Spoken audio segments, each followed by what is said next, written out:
Family and fellow soldiers, I'm the Professor, and this is the Moment of Truth.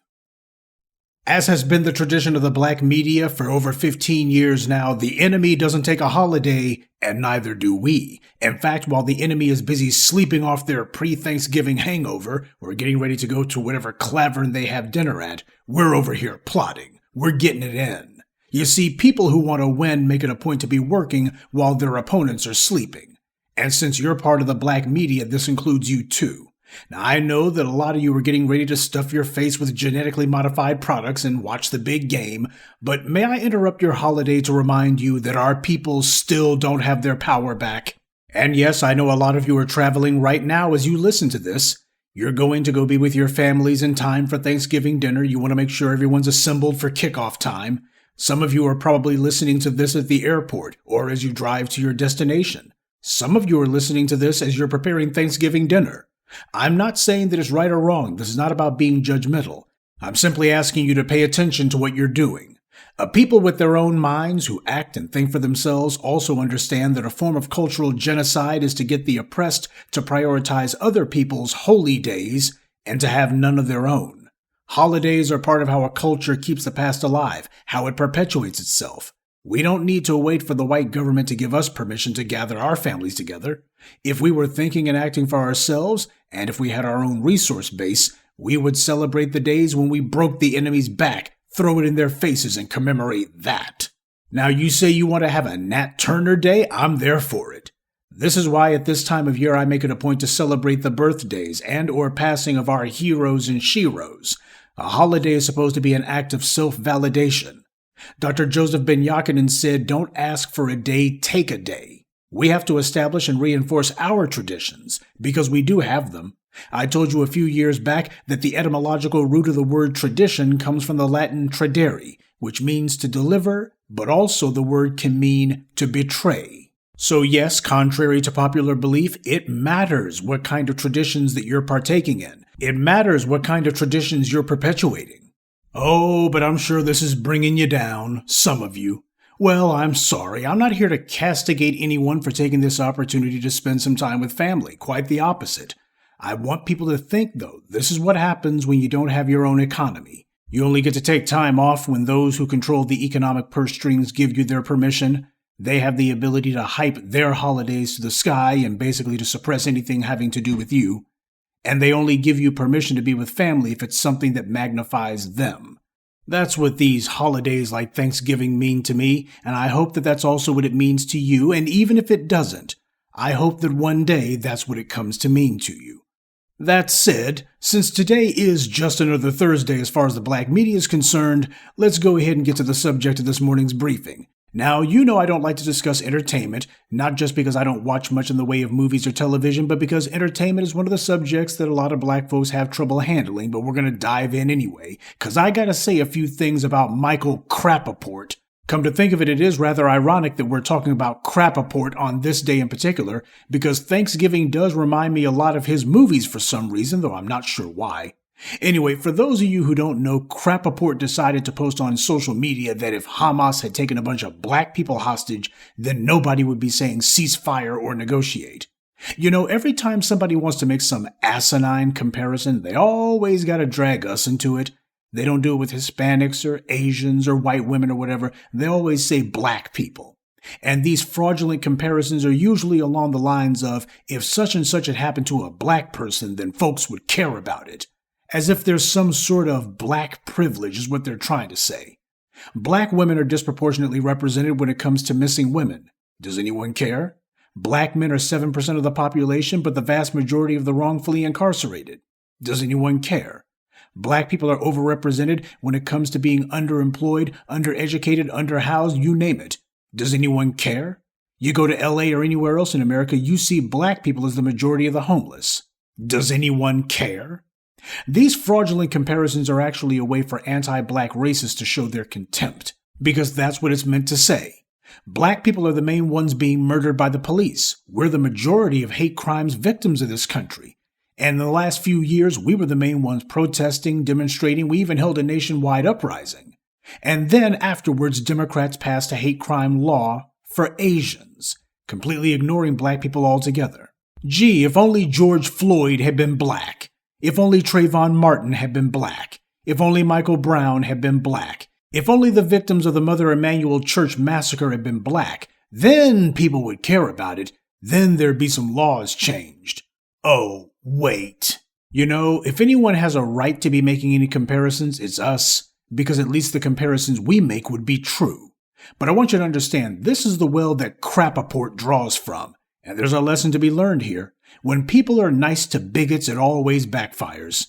Black folks have got to make sure that we are extremely circumspect about who we let come around us. You see, some people try to say that you can't be a racist unless you use the N-word, but we know better. Some of the worst racists have been people who claim to be down with the black community.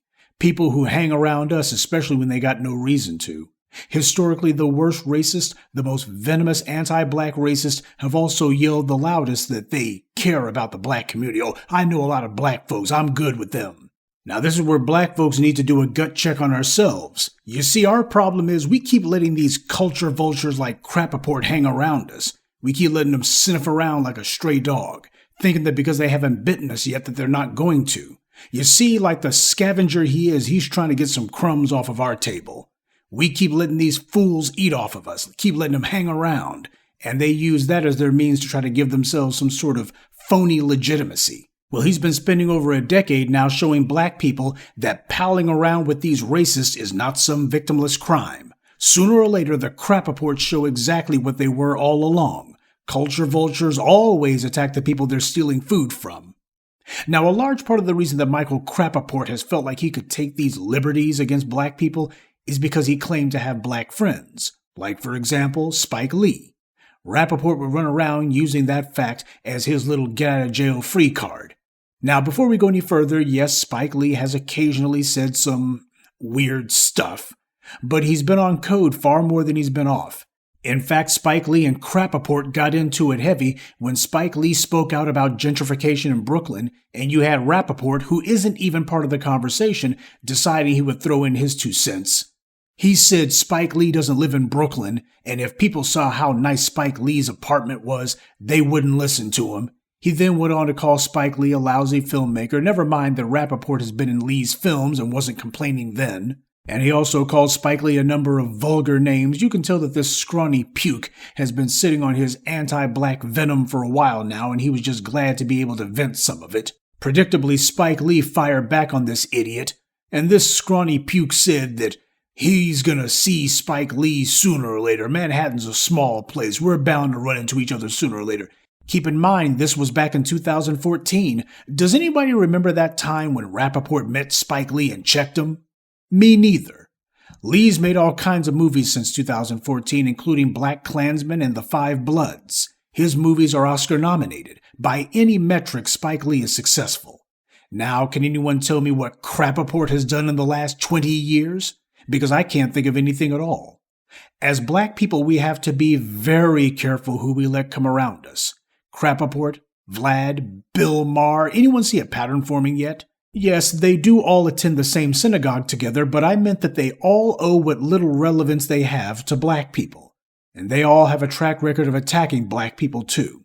Every time they want to complain about something or when they want to make some sort of ridiculous comparison, they always shoehorn us into it. Bill Maher has gone out of his way to mention a black person in every one of his shows, and it's never complimentary.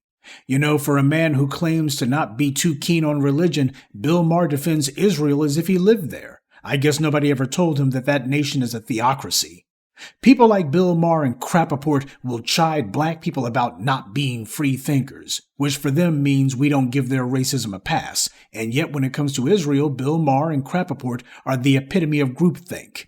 But as with every other subject, for these clowns, the war in Israel only represents yet another flimsy pretense that they can use to attack black people, just another feeble smokescreen for them to hide behind. Well, black people are not getting involved.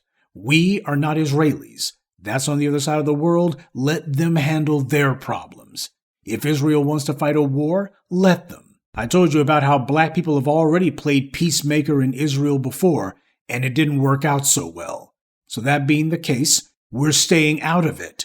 And if Michael Rappaport doesn't like that, tough. Black people haven't liked anything that idiot has said in at least 20 years. Michael Rappaport does not have the respect of the black community. He has earned its contempt. And no amount of attacks and insults or feeble attempts at whataboutisms is going to change that even one iota. But we all know who the real audience for his attacks are. Just like Bill Maher, his real audience are these little white supremacists that he's hoping to try to pivot to, and he's going to try to reinvent himself as some sort of, I don't know, Stephen Chowderhead kind of comedian. Oh, he's going to be claiming I'm just telling like Bill Burr and the rest of these scumbags, all these little white supremacists who have tried to make a career, such as it is, out of attacking black people under the guise of humor. Well, I say let Rappaport try to reinvent himself. Nobody's going to be fooled, and nobody's going to be laughing either. You know, I think I finally figured out why Rappaport's movie career reminds me so much of Thanksgiving Day now. They both have a bunch of turkeys. Good day, and be one. I'd like to take a moment to mention some of our contributors. Rebellious Zoe, Aaron Ray, Salim Muhammad, Robert Hill, and Joseph Isaiah. Salute to them and thank you to everyone for listening, liking, and sharing this message. Black empowerment only exists because of you.